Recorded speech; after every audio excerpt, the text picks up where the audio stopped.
Assalamualaikum warahmatullahi wabarakatuh. Jumpa lagi dengan channel Handrasa Napoleon Berbagi Cerita. Jadi saya semalaman terpikir tentang air. Ternyata badan manusia ini seperti satu gentong air. Nah, air ini punya sifat resonansi. Jadi saya terus mendapat hikmah dari ayat yang mengatakan berbuat baik kepada orang lain sama dengan berbuat baik sama diri sendiri. Berbuat jahat kepada orang lain sama dengan berbuat jahat kepada diri sendiri. Nah, ini dari sifat resonansi. Jadi resonansi itu akan memantulkan apapun karena dia sejenis. Jadi makanya di dalam air untuk mengukur kedalaman menggunakan resonansi. Itu alatnya sonar. Oh, di situ saya menangkap kenapa membunuh satu manusia sama dengan membunuh seluruh manusia.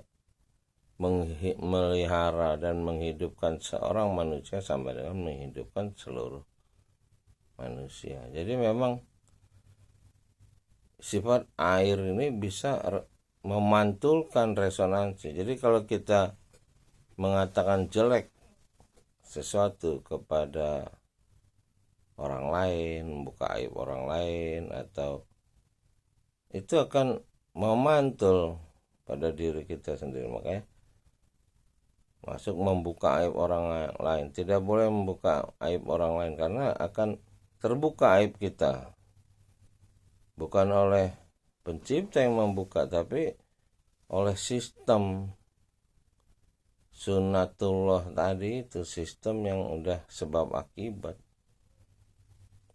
Jadi akan berbalik, semuanya akan berbalik ke kita. Lalu saya tadi sempat merenung unsur H2O. H2O adalah unsur air kimia. Lalu singgasana pencipta dia bilang di atas air. Nah, di sini saya nangkap air ini terdiri dari unsur kimia H2O, hidrogen dan oksigen. Hidrogen ini hurufnya H.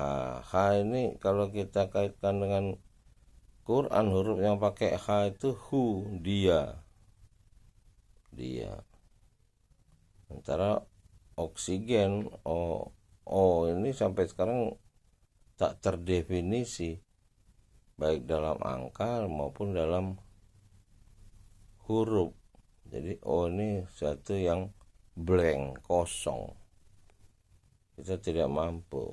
Jadi ada batas. Di sinilah batas pencipta itu. Nah, lalu kita lihat juga pohon. Pohon itu berbentuk bundar. Nah, ternyata pohon ini adalah goib. Dia tumbuh dari biji yang kecil lalu tumbuh membesar sebesar rumah. Tapi dia tidak bersifat seperti tanah atau bata yang diambil. Kita ambil 1 kali 1 meter, kita bakar menjadi bata yang ukurannya sama 1 kali 1 meter. Tapi pohon ini mengambil sesuatu dari tanah dan di tanah itu tidak berkurang. Nah, manusia itu hidup dari pohon, dari O ini, makanya ditemukan huruf O ini mungkin penelusurannya adalah dari pohon, sumber kehidupan. Dan pohon inilah yang judulnya di alam malaikat tidak boleh didekati, karena dia akan kehidupan yang berproses ruang dan waktu. Jadi pohon ini menghasilkan oksigen yang pertama ya, sebagai sumber kehidupan bagi manusia, udara. Tanpa oksigen manusia tidak bisa hidup. Belum lagi menghasilkan buah-buahan, sayur. Semua kita punya ketergantungan yang tinggi sama pohon. Bukan tinggi lagi, tanpa pohon tidak bisa hidup. Makanya sampai sekarang tidak ada kehidupan di luar bumi yang tanpa pohon. Dan pohon juga dilambangkan adalah tauhid yang baik, pohonnya subur. Jadi kita pun dilambangkan sebagai pohon yang lebih tinggi. Makanya kita juga terdiri dari tulang, membentuk huruf O, badan kita juga bundar-bundar, mata kita bundar-bundar. Jadi terlalu jelas di dalam diri kita ini unsur-unsur tanda-tanda kekuasaan pencipta langit dan bumi. Jadi disinilah kita mendapat hikmah ya dari Iqra, membaca yang terus menerus. Dan kita juga tawaf mengelilingi Ka'bah itu membentuk huruf O. Huruf O juga yang kita bentuk. 7 kali putaran huruf O, spiral. Itu bisa dibentuk spiral bertingkat ke langit. Jadi kayak pegas. Jadi pegas itu adalah pelontar yang membentuk O bertingkat spiral. Jadi kalau kita membaca Iqra, belajar kitab dan terjemahannya dari awal Al-Fatihah sampai akhir An-Nas, maka kita kan kitab ini adalah kitab cahaya. Kita kan menjadi seperti pegas ya, akan berubah, akan terpental ke atas, berubah dimensinya menjadi dimensi cahaya. Makanya dibilang kitab Nul Karim, kitab cahaya juga.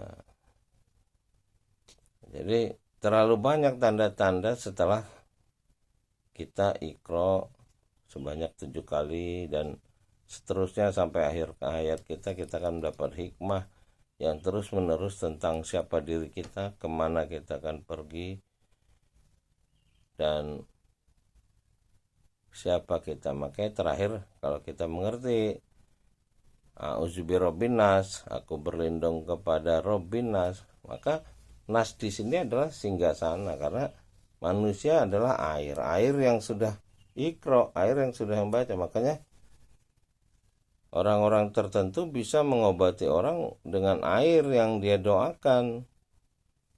Nah, air itu bermanfaat. Nah, di sini makin jelas bahwa kapasitas ilmu, doa adalah ilmu. Orang yang bisa berdoa orang yang berilmu, yang mengenal pencipta langit dan bumi. Dan medianya bisa air. Air memang adalah unsur daripada diri manusia. Dan singgasana ciptaan, seluruh ciptaan berasal dari air. Dan batu itu bisa terbelah oleh air. Nah, kalau manusia yang tidak Iqra, maka hatinya lebih keras dari batu. Tapi ada hidayah, makanya disitulah air bisa membelah. Ada orang-orang yang dapat hidayah, itulah muhtadin, orang-orang yang mendapat petunjuk. Nah, kebanyakan orang yang Iqra, walaupun dia orang yang tidak beragama, ketika dia Iqra membaca kitab dan dia mengerti, mereka banyak mendapat petunjuk menjadi muhtadin. Bahkan orang-orang yang jahat, orang-orang punya niat tidak baik, ketika membaca Quran dengan terjemahan yang dia mengerti, tujuannya mencari keburukan dari isi dari kitab, tapi ternyata setelah berkali-kali mereka baca, mereka terkaget dan mereka mendapat hidayah. Demikian, mudah-mudahan kita semakin mengerti dengan Iqra, belajar, dan hikmah yang diberikan oleh pencipta langit dan bumi sebagai petunjuk bagi orang-orang yang beriman. Itulah zalikal kitabul la raiba fihi hudalil muttaqin allazina yu'minuna bil ghaibi, beriman kepada yang gaib. Nah, di sinilah beriman kepada yang gaib itu dapat kita pahami. Itulah oksigen yang sampai hari ini adalah suatu yang kita tidak mampu menemukannya unsurnya. Demikian juga dengan huruf angka 0, itu adalah sesuatu yang tidak mampu kita jangkau. Demikian, assalamualaikum warahmatullahi wabarakatuh.